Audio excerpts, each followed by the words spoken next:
പച്ചക്കറികളുടെയും orchid പുഷ്പങ്ങളുടെയും ഒരു പൂങ്കാവനം ഒരുക്കി ശ്രദ്ധ നേടുകയാണ് കണ്ണമാലി പുത്തൻതോട് സ്വദേശിയായ ജയ മാത്യു. പൂർണ്ണമായും ജൈവ പച്ചക്കറികൾ മാത്രമാണ് ശ്രീമതി ജയയുടെ തോട്ടത്തിൽ വിളയുന്നത്. നാടൻ പച്ചക്കറികൾ മുതൽ ക്യാരറ്റ്, ക്യാബേജ് തുടങ്ങിയവ വരെ നീളുന്നു ജയയുടെ കൃഷിയിൽ.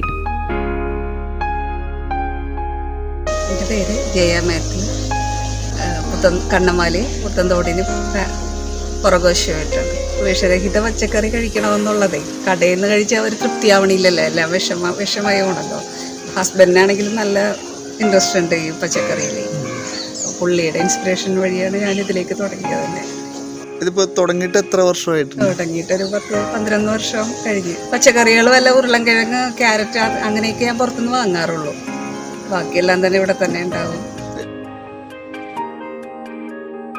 വീടുകളിൽ ഒരു ചെറിയ പച്ചക്കറി തോട്ടമുണ്ടാക്കാൻ എല്ലാവർക്കും കഴിയുമെന്നാണ് ജയയുടെ വിശ്വാസം. മാർക്കറ്റിൽ നിന്ന് ലഭിക്കുന്ന വിഷമയമുള്ള പച്ചക്കറികൾ ഉപേക്ഷിച്ച് ഒരു പുതിയ ആരോഗ്യശീലം കൂടി കൊണ്ടുവരുന്നതിന് ജയയുടെ ഈ പച്ചക്കറിത്തോട്ടം മാതൃകയാവുകയാണ്.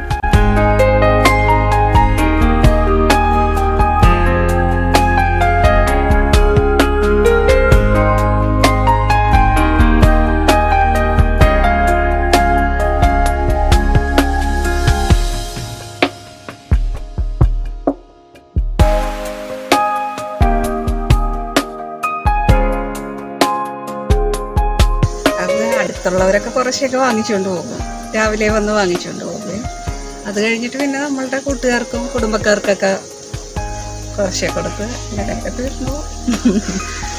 നമ്മുടെ വീട്ടിൽ തന്നെ വിഷമയമില്ലാത്ത പച്ചക്കറികളെ എന്തെങ്കിലും ഒരു നിസ്സാരമായിട്ട് തുടങ്ങിയാലും മതിയല്ലോ. വീട്ടിൽ തന്നെ വാങ്ങുന്ന തക്കാളിയിൽ നിന്ന് ഒരു വിത്തെടുത്ത് അതിൻ്റെ അരിയെടുത്ത് പാകിയാൽ പച്ചമുളകിൻ്റെ ആണെങ്കിലും മിക്ക വീട്ടമ്മമാർക്കും വീട്ടിൽ തന്നെ ഉണ്ടാക്കാൻ പറ്റുന്നതാണ്.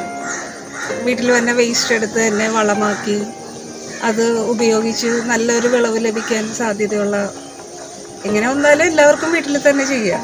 ഞാൻ രാസവളം ഒന്നും ഉപയോഗിക്കാറില്ല കേട്ടോ. കംപ്ലീറ്റ് ഓർഗാനിക്കായിട്ടാണ്. ഇവിടെ മണ്ണിര കമ്പോസ്റ്റ് ഉണ്ട്, അതിൻ്റെ ഒരു യൂണിറ്റ് ഉണ്ട് അപ്പുറത്ത്. ബയോഗ്യാസിൻ്റെ സ്ലറിയാണ് മെയിനായിട്ട് ഞാനിത് ഉപയോഗിക്കണം. പിന്നെ ഇവിടെയുള്ള ചവറെല്ലാം ആഴ്ചയിൽ ഒരു ദിവസം അടിച്ചെടുത്തിട്ട് മണ്ണിര കമ്പോസ്റ്റ് ടാങ്കിലേക്ക് ഉപയോഗിച്ച് അതൊരു 40-50 ദിവസം കഴിയുമ്പോഴേക്കും അതൊരു വളമായി മാറും, കമ്പോസ്റ്റായി കിട്ടും നമുക്ക്. പിന്നെ അതുകൂടാതെ തന്നെ പച്ചക്കറികളുടെ ഇവിടെ നിന്ന് തന്നെ കിട്ടുന്ന മൂത്ത പച്ചക്കറികളൊക്കെ ഉണ്ടാവുമല്ലോ, അപ്പോൾ അതെല്ലാം എടുത്ത് ബക്കറ്റിലാക്കി ചീയിച്ച് അതിൻ്റെ വെള്ളം കൊടുക്കും. പിന്നെ കപ്പലണ്ടി പിണ്ണാക്കും, ചാണകവും, എല്ലുപൊടി, വേപ്പിൻ പിണ്ണാക്ക് ഇതെല്ലാം കൂടി ഒരു വലിയ ടാങ്കിലാക്കി ഒരു പുളിപ്പിച്ച് ഒരു 7-8 ദിവസം കഴിഞ്ഞ് ചീയിച്ച് ആ വെള്ളം ഒരു 7 ഇരട്ടി വെള്ളം ചേർത്ത് ഡൈലൂട്ട് ചെയ്ത് എല്ലാവർക്കും എല്ലാം ഒഴിച്ചു കൊടുക്കുക. അത് നല്ലൊരു വളമാണ് കേട്ടോ അത്.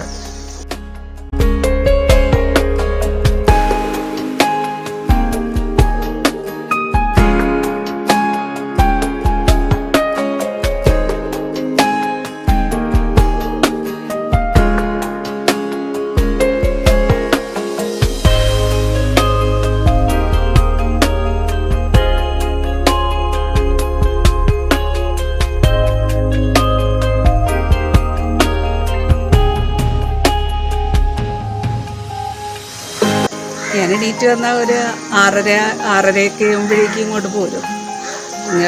തോട്ടത്തിലേക്ക് പോന്നു കഴിഞ്ഞിട്ടുണ്ടെങ്കിൽ അതിൽ വളമിടലും പിന്നെ നനയൊക്കെ ഇതെല്ലാം കഴിഞ്ഞ് വരുമ്പോഴേക്കും ഒരു 7:30-8 മണിയൊക്കെ ആവും. അത് കഴിഞ്ഞിട്ട് വീട്ടിലെ ജോലി സർവൻ്റ് ഉണ്ട്, അപ്പോൾ അതുകൊണ്ടിട്ട് അത് അധികമായിട്ട് ബുദ്ധിമുട്ടായിട്ട് എനിക്ക് തോന്നണില്ല. ഇപ്പോൾ പയറ്, പടവലം, പീച്ചിൽ, പാവൽ,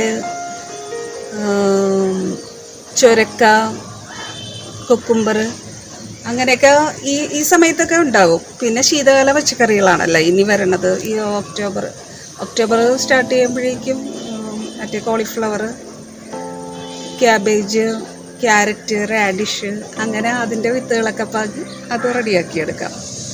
അതിൻ്റെ ഒപ്പം തന്നെ നല്ല മഞ്ഞുകാലം വരണേണല്ലോ. അപ്പോൾ ഇതുപോലെ പയറും പീച്ചിലും മറ്റേ അമരപ്പയർ, ബീൻസ് അങ്ങനെയൊക്കെ തുടങ്ങാം നമുക്ക്. ഈ സമയം ഇനി അതിൻ്റെതാണ്. ഫസ്റ്റ് തന്നെ തുടങ്ങണത് നമ്മളൊരു ചെറിയൊരു ഗ്രോ ബാഗ് അല്ലെങ്കിൽ സിമെൻറ്റിൻ്റെ ചാക്ക അങ്ങനെ എന്തെങ്കിലും ആയിട്ടുള്ള ഒരു ചെറിയ പഴയ ചട്ടിയായാലും മതി, ചെടിച്ചട്ടി പൊട്ടിയ അങ്ങനെ എന്തെങ്കിലും ആയാൽ മതി, ഒരു ചെറിയൊരു പോട്ട്, അതാണ് ഉദ്ദേശിക്കുന്നത്. എന്നൊരു 10 ദിവസം എങ്ങനെ വന്നാലും 10 ദിവസം കുമ്മായോട്ട് മിക്സ് ചെയ്ത് വെച്ചേക്കോട്ടെ. അതിപ്പോൾ പറമ്പ് മുഴുവനാണെങ്കിലും 10 ദിവസം ഇങ്ങനെ കുമ്മായോട്ട് വെച്ചേക്ക്. അത് കഴിഞ്ഞിട്ട് മണ്ണിര കമ്പോസ്റ്റും വേപ്പിൻ പിണ്ണാക്കും പിന്നെ കുറച്ച് ചാണകപ്പൊടി, അതിൻ്റെ കൂടെ കുറച്ച് സ്യൂഡോമോണസ് പൗഡറുടെ അതും എടുത്ത് ഇട്ട് മിക്സ് ചെയ്ത് അതിനകത്തേക്ക് ഒരു അരമണിക്കൂറോളം സ്യൂഡോമോണാസ് എന്ന് പറയുന്ന ഒരു പൗഡറുണ്ട്, അതെടുത്ത് അതിൽ കുറച്ച് വെള്ളം ഒഴിച്ച് ഈ വിത്ത് അരമണിക്കൂർ കുതിർത്ത് വെക്കുക. എന്നിട്ട് അരമണിക്കൂർ കഴിഞ്ഞിട്ട് ഈ വിത്തെടുത്ത് പാകി ഒരു 2-3 ദിവസം കഴിയുമ്പോഴേക്ക് അതിൻ്റെ കിളിർപ്പ് വന്നിരിക്കുമല്ലോ. പിന്നെ നമ്മളതിനെ പരിചരിച്ച് ഒരു ഇടവേളയായിട്ട് വളമൊക്കെ കൊടുത്ത് റെഡിയാക്കി എടുക്കാം. അത് പിള്ളേർക്കാണെങ്കിലും അത് സാധിക്കാവുന്നതാണ്. ഈ സ്യൂഡോമോണാസ് ഒന്നും ഇല്ലെങ്കിലും പതിയെ ഒന്ന് കഞ്ഞിവെള്ളത്തിലൊക്കെ ഈ വിത്ത് മുക്കി വെച്ചിട്ടും അത് നട്ടുപാകി മുളപ്പിച്ചെടുക്കാവുന്നതാണ്. ഏറ്റവും ആവശ്യം മനസ്സാണല്ലോ ഇതിന്. മനസ്സ് അത്യാവശ്യമാണ്. മനസ്സ് അതിനോടുള്ളൊരു ഇഷ്ടവും കൂടി വേണമല്ലോ. ഇത് കൂടാതെ വിവിധതരം ഓർക്കിഡുകൾ കൂടി ജയയുടെ ശേഖരത്തിലുണ്ട്. ഇതിനെല്ലാം മണ്ണിര കമ്പോസ്റ്റ് തുടങ്ങിയ ജൈവ മാർഗങ്ങളിലൂടെയാണ് വളം കണ്ടെത്തുന്നത്.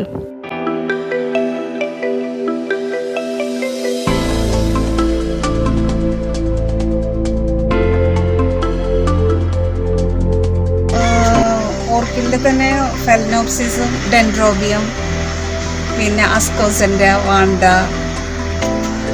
അങ്ങനെയൊക്കെ അതിൻ്റെ തന്നെ ഒത്തിരി കളർ ഷെയ്ഡ്സ് ഉണ്ട് കേട്ടോ. 57-60 തരമൊക്കെ ഉണ്ട് ഇപ്പോൾ.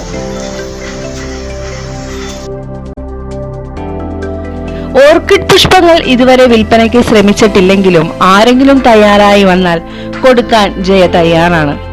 ഈ പ്രവർത്തനങ്ങൾക്ക് പ്രവാസിയായ ഭർത്താവിന്റെയും കുടുംബത്തിന്റെയും പൂർണ്ണമായ സപ്പോർട്ടും ലഭിക്കുന്നുണ്ട്. പുത്തൻതോട്ടിൽ നിന്നും ചെല്ലാനം മീഡിയ.